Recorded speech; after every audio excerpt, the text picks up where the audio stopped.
Kevin Book is the Managing Director at ClearView Energy Partners, where he heads the research team and covers oil, natural gas, refined products, and coal policy, and he certainly pays attention to what's happening in the renewable fuel space as well. Mr. Book appears frequently within print and broadcast media, contributes to policy forums convened by government and private organizations, and meets with top Washington decision makers. Mr. Book has also testified before several House and Senate committees. Kevin is a member of the Council on Foreign Relations. He is also a member of the National Petroleum Council and a non-resident senior advisor to the Energy Security and Climate Change Program at the Center for Strategic and International Studies. So prior to co-founding ClearView, Mr. Book worked as a senior energy analyst for a national investment bank. He holds an MA in Law and Diplomacy from the Fletcher School of Law and Diplomacy and a BA in Economics from Tufts University. So please welcome back to the NEC stage, Mr. Kevin Book.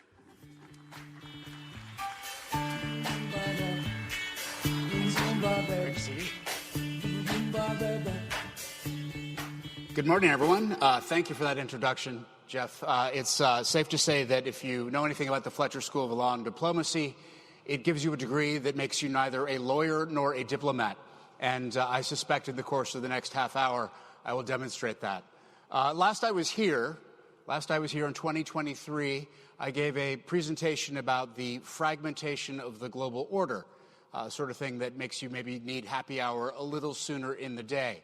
Have you noticed that your phone rings during dinner a lot more than it used to, and that you're getting interrupted on vacation more than you can previously recall? This may be a sign that your global order is broken. I'm sorry to say, 3 years later, peace has not broken out all over, and obviously the consequences of that influence politics and markets. Markets are influenced by politics as well, and the word I'm going to bring to you from Washington as we go through that topic and several others today will cost you nothing. This is free. It's InFOMO, like regular fear of missing out, but for information. It's coming out of everywhere, all the time, anywhere. Podcasts you've never heard of, people you've never heard of. It shows up and you have to watch it constantly. As we stand here right now, as I stand here right now, is there anyone else? No, just me. As I stand here right now, there's negotiations going on between Iran and the United States in Geneva with potentially very significant consequences to everything else I might potentially say. So, InFOMO is yours. You can use it without any copyright or royalties. You're welcome. Now, if you have heard President Trump say the phrase, America is back, and you're thinking, hey, where have I heard that somewhere before? It might be because the last president used the exact same phrase. And if you think about what it means to talk about a political pendulum, then maybe one of the signs of the pendular character of American politics is that each president keeps saying America is back. It's more like America is back and forth. And so if the political pendulum swing is part of what you're thinking about, I think I'll talk a little bit about that today. But if the swings get much more ferocious than they have been, it's possible that that pendulum is going to come off the clock entirely. Who watched the State of the Union address on Tuesday night? Okay, I note the number of people in this room who did not raise their hand shows that I am not in Washington and you are not from Washington. It's good to be around normal people. But in any case, you didn't watch it. I'm here for you. It was not a speech about energy independence. It was more about Independence Day or Independence Hall. It was not a speech about energy dominance. It was a speech about Western Hemisphere dominance.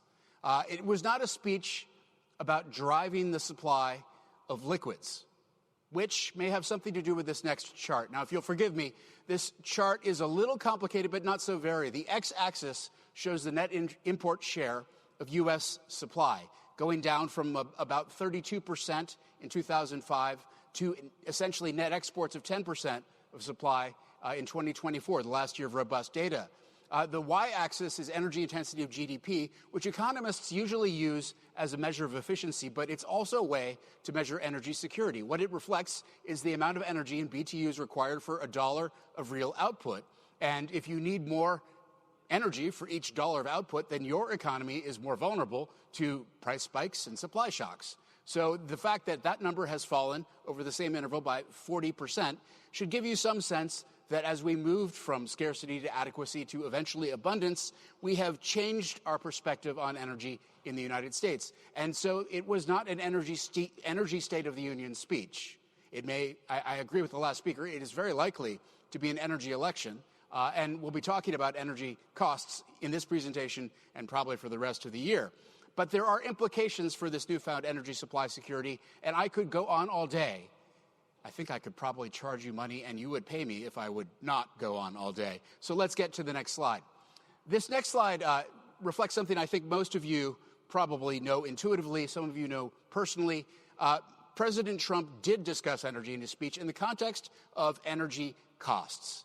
Interestingly, he was talking mostly about energy costs at the plug and at the pipe as opposed to the pump, which has something to do with you guys, adding to that share of total supply, and also has to do with other sources of production in the United States. What this chart shows is a reasonably strong inverse correlation between presidential approval ratings and real pump prices. And this is what you think about if you are a political leader in Washington.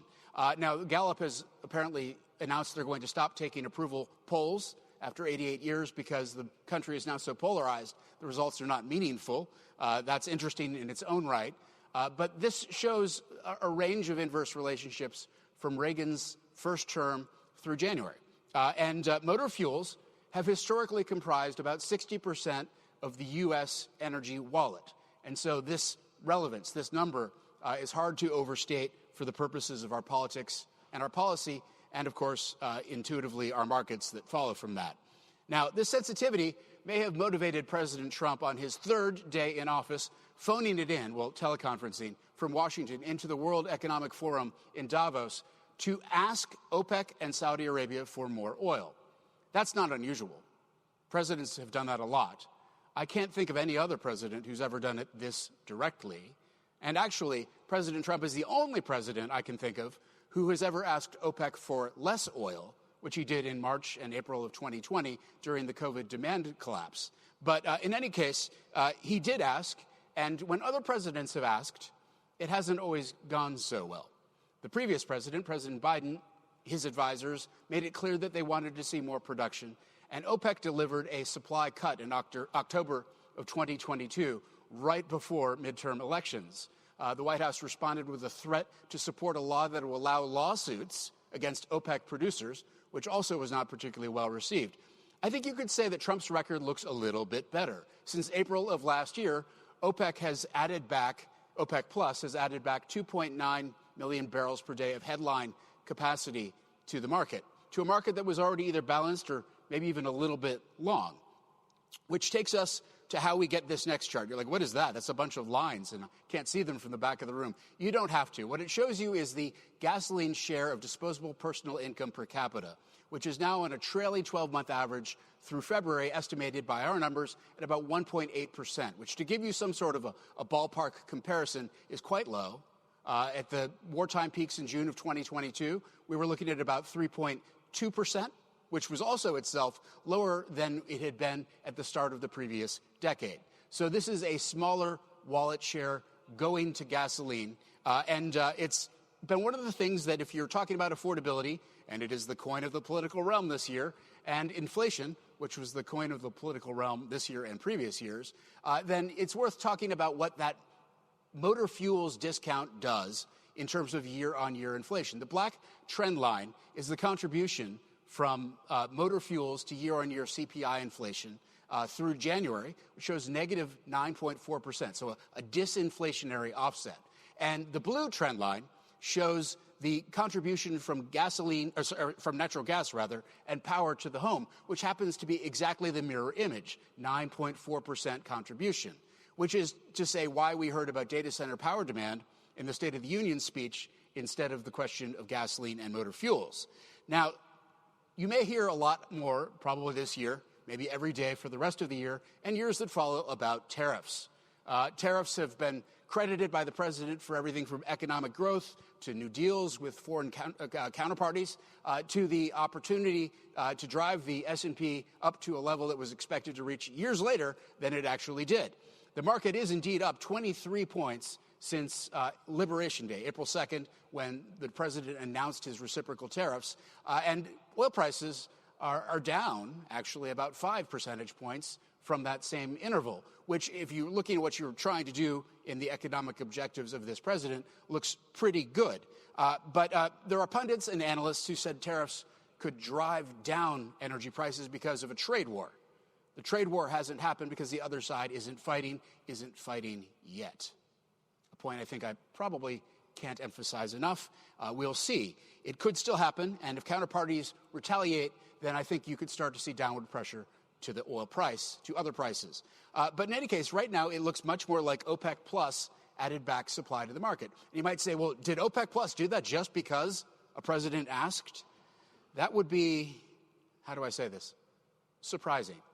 No, actually, what I would suggest instead is that if you look at the growth in U.S. liquids supply, which includes, again, the people in this room who produce transportation liquids, it went up significantly from 2008, really the start of the shale boom, through the most recent year available on record. And what you can see is that it comprised about 70% of the contribution to global liquids supply. So what did that mean? What does it mean when the U.S. is pumping molecules into the world? It means that the incumbent producers, which happens to include OPEC Plus members, are losing market share, down 7 points over that interval, at the same time that the U.S. market share grew by 12 points. And if you were in the market balancing business in OPEC Plus, and you were saying, well, this doesn't seem to be working because of prolific production growth in other countries, then maybe you can try a different approach. Revenue equals price times volume, and if you can't keep the price up, maybe you goose up the volume, and that could have the advantage of trying to stress some of the marginal producers at higher cost, push them out of the market, and increase those market share gains. It also could come with the benefit of pleasing an American president, which I don't think anyone overlooked. So since April, as I mentioned, the producers group added back nearly 3 million barrels per day of headline supply.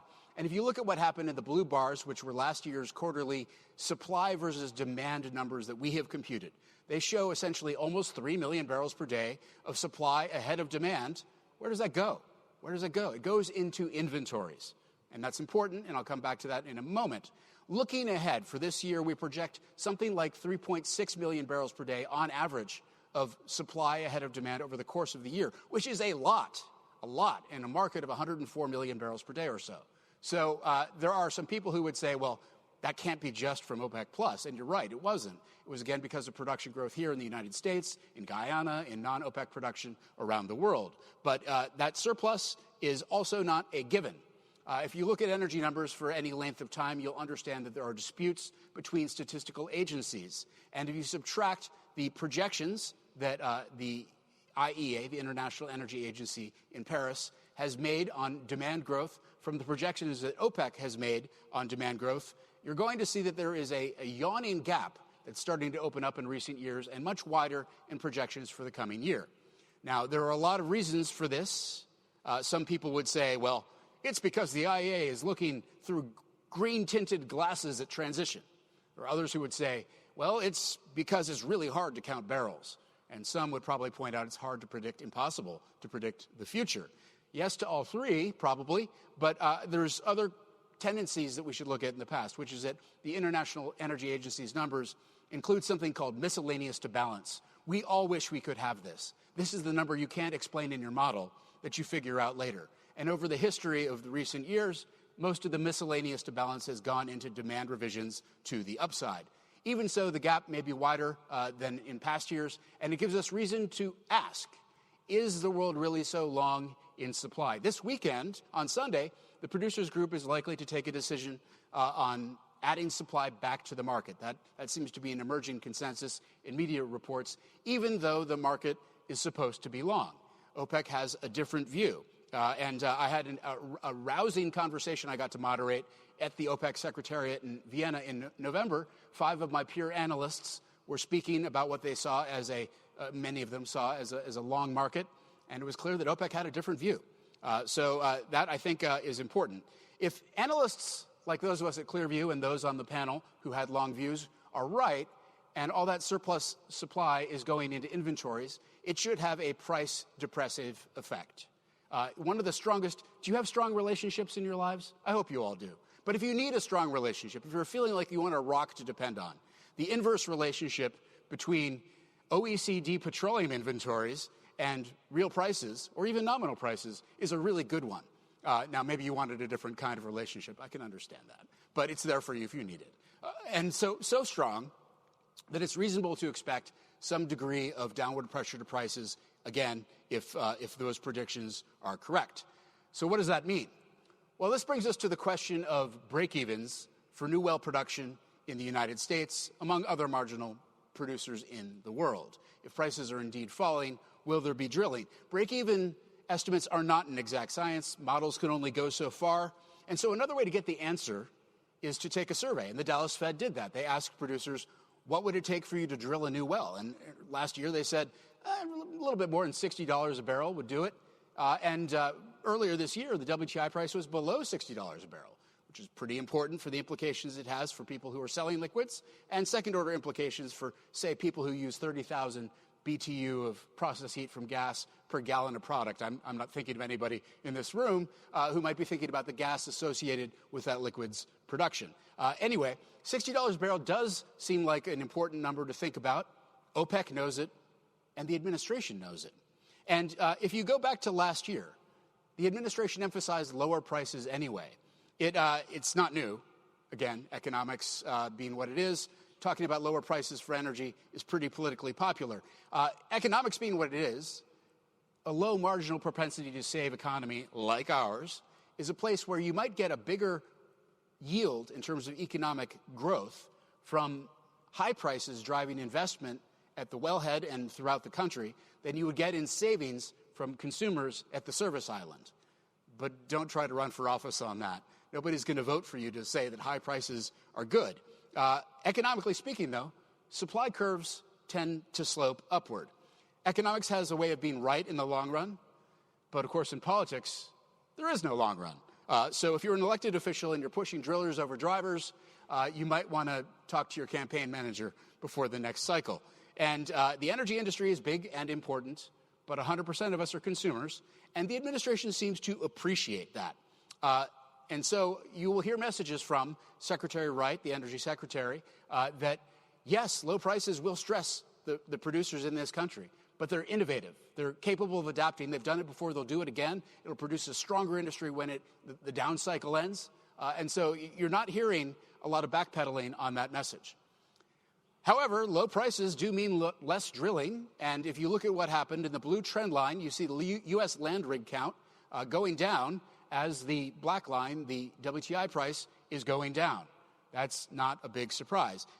Rig efficiencies, of course, can increase. You can get greater yields. I don't want to diminish the impacts of how the oil patch is constantly innovating and improving. It's not the end of the story, but it's an important one. And so this is where we have to ask a question back to the gas. A lot of the gas that's coming out of the shale plays is associated with the liquids production. You're drilling for oil, and you're getting gas out of the well. And for all these years, as the Henry Hub price has been basically falling, and the yield of gas from wells in the United States has been rising, you might have been asking, again, wait, don't supply curves slope upward? They do tend to do that. But it was because of that associated gas production. And now the question would be, what happens as the Permian is getting gassier if the drilling starts to slow down? Well, it's been getting gassier in part because of Tier 1 acreage exhaustion, right? A lot of the oily plays got drilled first. It's also getting gassier because some of that gas was trapped, and until the takeaway capacity existed to bring it to market, it wasn't that easy to see where that gas was coming from.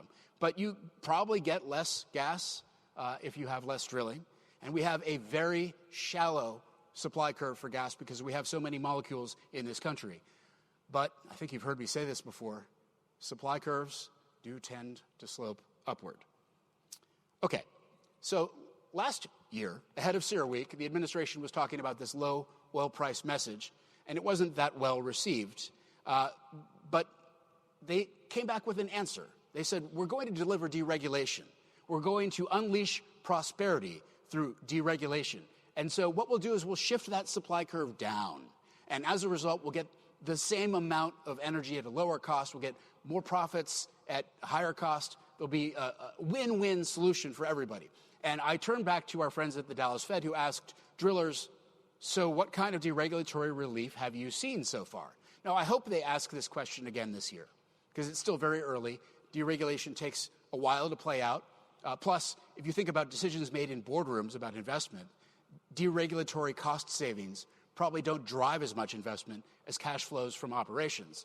But in any case, the central tendency in the answer in the oil patch was about $1 or less.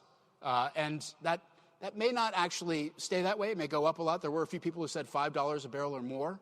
But if you ask, well, is that going to offset $15 or $20 a barrel in price declines since Inauguration Day? The answer is probably not.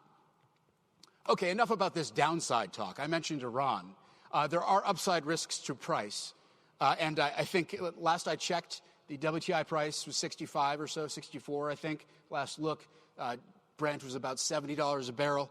And part of that happened over the course of the year because folks were revising upward their estimates of demand. But a lot of it had to do with the geopolitics in the Middle East. So this discussion is a non-trivial one, not just because of the 1.6 million barrels per day of liquids that come out of Iran into the world as a part of supply, but also the 16 million barrels of crude alone that transit the Strait of Hormuz, which were exposed in the event of a conflagration and regional escalation. In December, President Trump held a beach week at Mar-a-Lago. Israeli Prime Minister Benjamin Netanyahu was one of the visitors. Trump gave a speech, and he mentioned that he was warning Iran not to restart their nuclear program.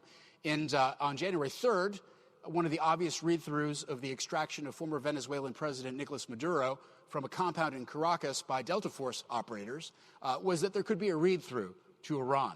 Subsequently, the president emphasized that protesters in Iran should continue protesting with support from the U.S., but the regime cracked down on them anyway. And the aircraft carrier, the USS Gerald Ford, that was in the Caribbean Sea supporting the Venezuela mission, returned to the Persian Gulf. So I think it's safe to say we're at a moment in history where a lot of people are watching, and you have to ask, well, is this because our energy security posture has improved so much that we're willing to do things like this? The last year, we bombed Iran's nuclear facilities. For that matter, that in 2019, we put sanctions on Venezuela, a producer. We've sanctioned Russia and Iran.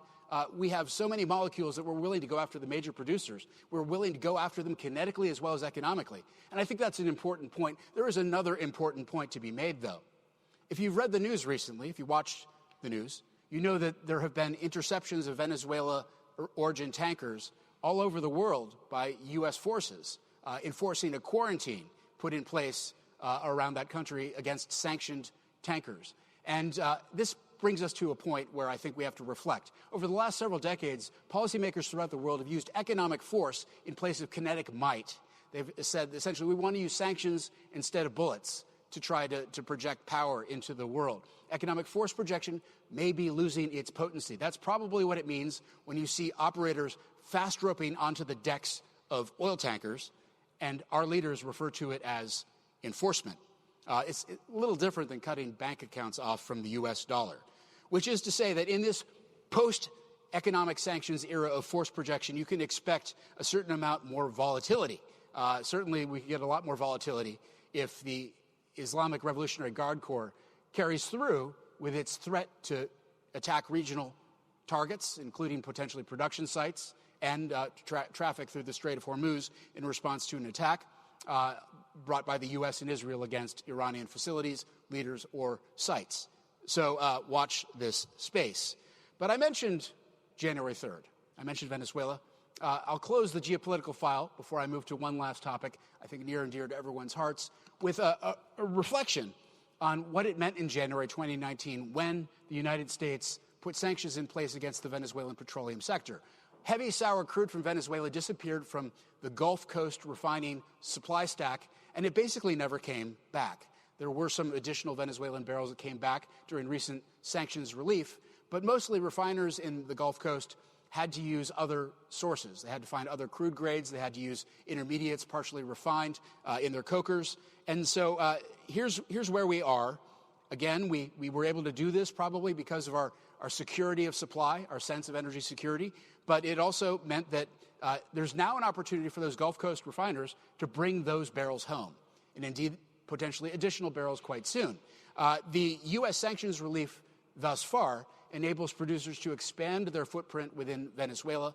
More sanctions relief is likely on the horizon that will enable new investments. There are questions about how those new investments are going to play out. It'll take time and money, and of course the U.S. is not the only bidder for those barrels, so they could go somewhere else. India recently reduced its imports of Russian crude. Black bar on this chart is Russian crude.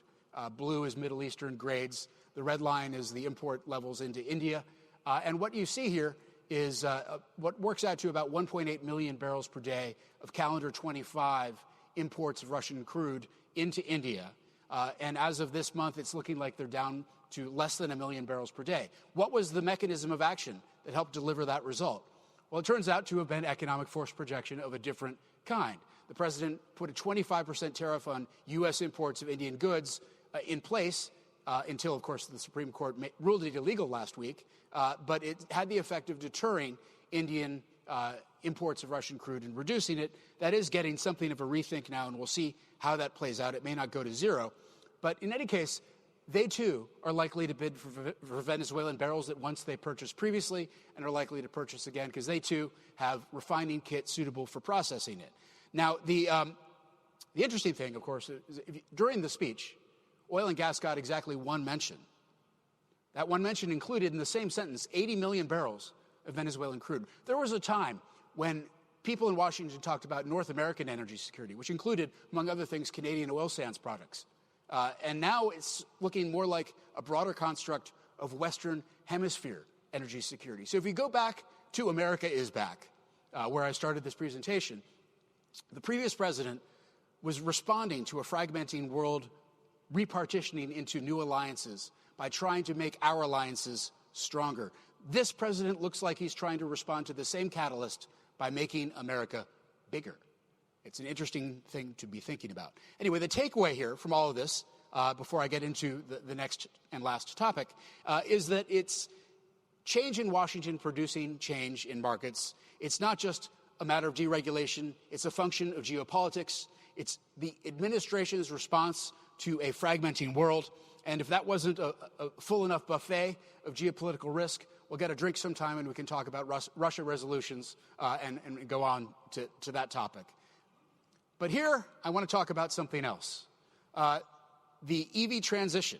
The previous president sought to accelerate a transition from internal combustion to electric transportation through a range of policy measures. And Republicans this year put the brakes on them. That included not just the rescission of waivers that would have given California the opportunity to essentially impose a de facto prohibition nationwide, or potentially at least in cooperating states, on internal combustion vehicle sales by 2035, but also the end of the EV tax credits through the big, beautiful bill. And so when we ask, do tax credits work, I think it's important to remember that one of the things that tax credits do is they drive a lot of demand when they're about to expire. I talked to a CEO, a wind CEO, almost 2 decades ago, and asked him how he felt about the short-term nature of wind production tax credits. And he told me, I love it. I love it because when they're about to expire, I sell a lot more product. And that's exactly what happened. We saw EV sales rising until they fell off a cliff at the end of September. And if you look at where they are in 4Q 2025, at about 6.2% of the light-duty sales nationwide, that's including battery electrics, which are the red bar, and the plug-in hybrid electrics together, that comes in about 4 percentage points below where they were in 4Q 2024. So that's what life looks like after the cliff. The question, of course, will be what happens next. Are Americans going to turn to these cars endogenously? There are advocates who would say, yeah, they will, because the best thing that could happen is taking away this tax credit and making a more competitive industry that can actually develop and grow on its own. But there are others who will say, yeah, free money has a way of getting picked up. And if you take away the free money, there's less pickup. I guess we'll see how that plays out. But when we talk about EVs and we talk about what their implications are for global liquids, I want to make 2 very quick points before I close. The first of those points is that it matters whether those EVs are substituting for incumbent vehicles, light-duty vehicles that burn liquids, or whether they are supplementing them. And it also matters where the substitution or supplementation takes place. If you take U.S. consumption patterns, you look at our fuel efficiency, look at our roadway extent, every million EVs on our roads, if they fully substituted for IC EVs, would displace about 30,000 barrels per day of liquids demand. Globally, ex-U.S., it's about 20,000. China, much higher efficiency vehicles, less roadway extent, 15,000. It matters where. It matters whether it's substitution or supplementation. And if you look at where the fleets in the United States have the highest EV concentration, there's a surprising overlap. It turns out to be a negative 0.6 correlation coefficient between Republican local leadership, so state houses and governors' mansions, and EV penetration. That's stronger, actually, than the inverse correlation between VMT per light-duty vehicle miles traveled per light-duty vehicle, which is negative 0.5. And also, it's about the same as the relationship, the inverse relationship between light truck share of the vehicle mix and the EV penetration. So I think it was David Lee Roth who said, "I wish they all could be California girls." It turns out that maybe Americans feel like they wish they wouldn't all be California cars.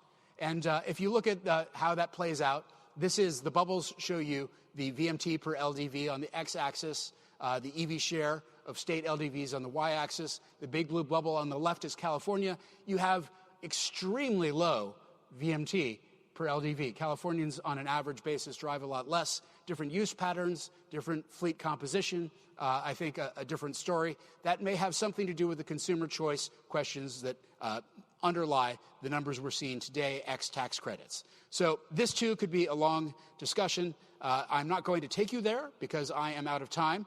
So I am going to take you to the close. If you ask me, what we're looking at here, is this a matter of policies that reflect fundamentals? Are policies changing fundamentals? Are politics changing policies? My answer is yes. My answer is yes. All these things are happening. The political pendulum swing can make an immense difference in energy markets. It's non-trivial. It's pretty important. As InfoMo takes you all around the corners of the internet, chasing the latest tidbit of information, I appreciate how difficult it is to do what you're doing. I appreciate the importance of the contribution of U.S. domestic production to the energy security picture of the United States that has enabled, among other things, all the complexity that makes your day complicated. And with that, I thank you for listening. It's great to see you again. Thanks for having me.